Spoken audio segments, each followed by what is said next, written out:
कि उन्होंने राहुल जी ने बताया कि किस तरीके से कर्नाटक हो या अन्य प्रदेश में किस तरीके से मल्टीपल वोट किस तरीके से बढ़ाया जा रहा है, किस तरीके से घटाया जा रहा है। जो काम चुनाव आयोग का होना चाहिए वो काम तो कर नहीं रहे। मल्टीपल लोगों को नाम को बनाया जा रहा है, काटा जा रहा है। लेकिन जिस तरीके से चुनाव आयोग के द्वारा भारतीय जनता पार्टी वोट का चोरी कर रहे थे और हम लोग मजबूती से लड़ाई लड़ने वाले लोग हैं, पीछे मुड़ के देखने वाले नहीं हैं। नमस्कार, लाइव सिटीज़ देख रहे हैं आप। मैं हूँ आपके साथ धीरज सिंह। दिल्ली में आज लोकसभा में नेता प्रतिपक्ष राहुल गांधी के दिल्ली आवास पर इंडिया गठबंधन की बैठक हुई।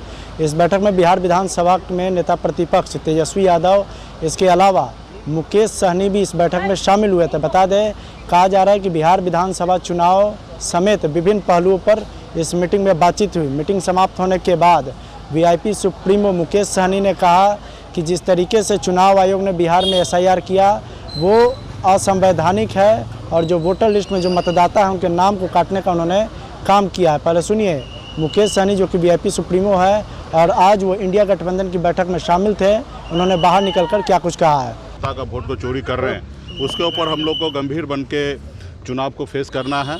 अभी हम लोगों का यात्रा 17 तारीख से यात्रा पूरे बिहार में चलना है राहुल गांधी जी के नेतृत्व में, और 1 तारीख को पटना में समापन होना है। तो लगातार हम लोग लगे हैं, कार्यकर्ता लगे हैं। अब जनता का वोट का रक्षा करने का निर्णय हम लोगों ने लिया है। जो काम चुनाव आयोग का होना चाहिए वो काम तो कर नहीं रहे। मल्टीपल लोगों को नाम को बनाया जा रहा है, काटा जा रहा है। जिस तरीके से उस तरीके से लोकतंत्र को आज गरीब, पिछड़ा, दलित के पास एक ही ताकत है, वोट का।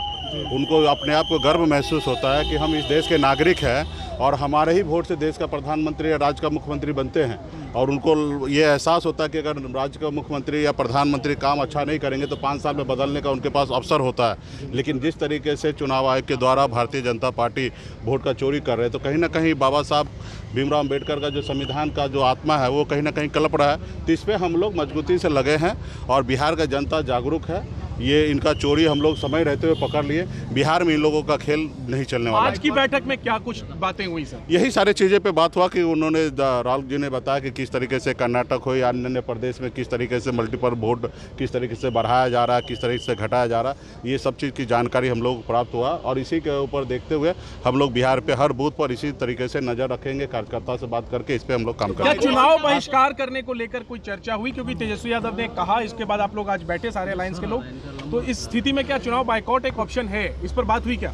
नहीं, देखिए, ये अभी इस पे जो ज़्यादा कोई चर्चा नहीं हुआ है क्योंकि हम लोग लोकतंत्र पे भरोसा करते हैं और बिहार के जनता और देश के जनता पे हम लोग भरोसा कर रहे हैं और हम लोग मजबूती से लड़ाई लड़ने वाले लोग हैं, पीछे मुड़ के देखने वाले नहीं हैं, पीछे हटने वाले लोग नहीं हैं और हम लोग फेस करेंगे, लड़ाई लड़ेंगे। उपराष्ट्रपति को लेकर के भी कोई चर्चा हुई क्या? तो आपने सुना कि वीआईपी सुप्रीमो मुकेश सहनी ने साफ साफ बताया कि एसआईआर का जो मामला है बिहार में, उसके खिलाफ इंडिया गठबंधन एकजुट है और किस तरीके से सड़क से लेकर संसद तक इस पर काम करेगी, उस पर चर्चा हुई। जब उनसे पूछा गया कि अगर एसआईआर का मसला सुलझता हुआ नज़र नहीं आएगा तो क्या इंडिया गठबंधन चुनाव का बहिष्कार भी कर सकता है, तो इस पर उन्होंने कहा कि चुनाव का बहिष्कार तो हम लोग नहीं करेंगे चूँकि बैकफुट पर नहीं आएंगे, लेकिन एसआईआर के खिलाफ हम लोग मजबूती से लड़ाई लड़ेंगे। उन्होंने यहाँ तक भी कहा कि आगामी दिनों में राहुल गांधी के नेतृत्व में तेजस्वी यादव और मुकेश सहनी बिहार भर में भ्रमण करेंगे। दिल्ली से लाइव सिटीज़ के लिए मैं धीरज सिंह।